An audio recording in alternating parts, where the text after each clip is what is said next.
Hi everybody and welcome to my next tutorial. My name is Multanen and this one is dedicated to all of you Photoshoppers who just decided to use After Effects to create some crazy stuff.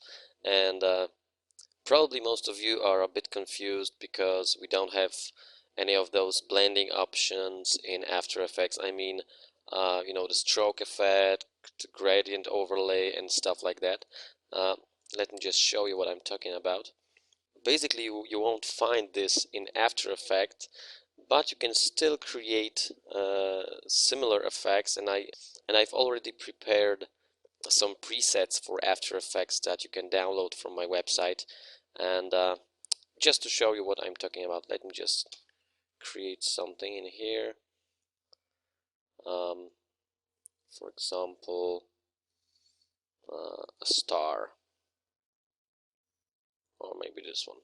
Okay, let's just draw something. Okay, we have a star, and now we go to our blending options. Just drag it in here so you can see.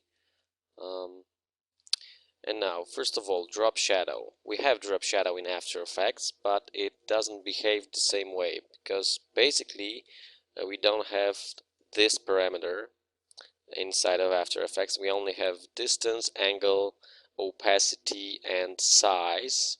No, I don't even believe we have size. There's something that is called softness, and this basically works the same. So first of all, drop shadow, then stroke. Everyone is complaining about the lack of stroke effect in After Effects, so I've created a preset for this also. And next, the gradient overlay. So we could have angle, scale property, align with layer, and basically choose more than two colors, because After Effects in default comes with only two colors, and this effect is called ramp effect. And today I will show you how we can recreate these effects inside of After Effects. So let's get right to it. So let me just create a new composition. Let's make it 640 by 480, that's okay. And now let's create a solid. That would be okay. Let's make it, for example, 300 by 200. Okay, and first of all, drop shadow. So we do have a drop shadow in After Effects. And as you can see, this creates a drop shadow. That's interesting. We have opacity in here. We have the angle. Let me just increase the distance so you can see. And we have the softness, which is similar to size, but we don't have this parameter, which, as you can see, increase the intensity of the drop shadow. And this could be a pain if you're used to working in Photoshop, and I will just like to show you how you can achieve the same effect in After Effects. So let's just create a drop shadow on this layer. This is actually a cool trick that I've came across while importing some Photoshop footage into After Effects. Let's just leave it like this. It doesn't really matter what it looks like. And let me just save this as a PSD file. Drop shadow. Okay, okay. And now let's import this into After Effects. Let me just delete this solid for now. And import drop shadow as a composition. This is important, as a composition. And now let's go into this composition, and as you can see we have three layers: background, which is okay. Let me just turn on the transparency option. Okay, we have this drop shadow, and we have the layer itself. Now when we go to the effects and select this layer, you will see a Photoshop drop shadow effect that you can't find anywhere in your effect palette. Uh, this is a hidden effect that only shows up when you import Photoshop footage, but this doesn't work with any other option from the blending options. At least, I didn't find anything else that comes to After Effects like this.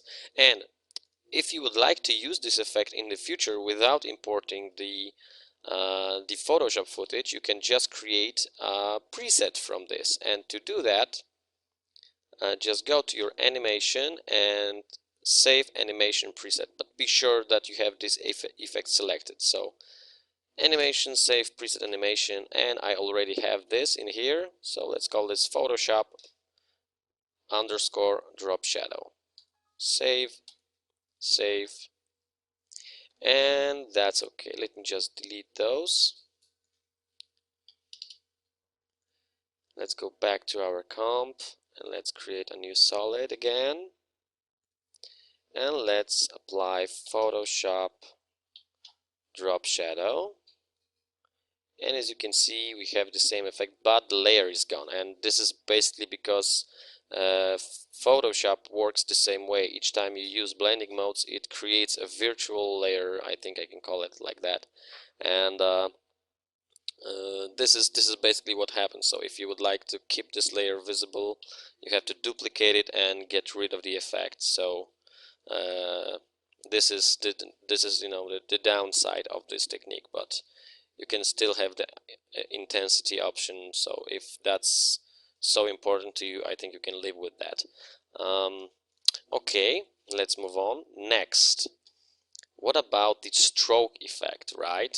What if we had some nice curvy layer in here and we would like it to have a stroke around? Or what if we would have some guy dancing against, the green background, and we would like to key him out and then put a stroke around him? Well, basically, if you want to put a stroke in After Effects, you have to draw a path or a mask. So you do it like this, for example, and then you apply the stroke effect, and this is how it looks. We have brush size, brush hardness, and everything, but we need this line in here. So what if it was a guy against a green background? Well, then we could use some auto tracing or things like that, but this would be very time consuming, and we would like to have the stroke effect based on the alpha channel, right? So let me just create something that we could use. 300 by 200, and let's create a new solid in here, and let's draw a mask around this. So maybe let's create a rectangular mask, and now let me just zoom into this.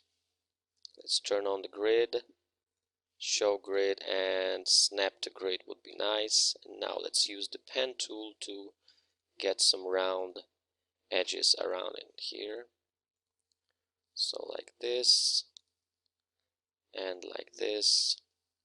And now let's get rid of those vertices in here. Well, you know what, I could round this up, but I think this will do just fine. And now let's go back to our original composition and let's import this. And what if we would like a stroke effect around this? Well, I've already created a preset for this, so if you're not interested in how things work, just go ahead and download the preset. This is how it looks.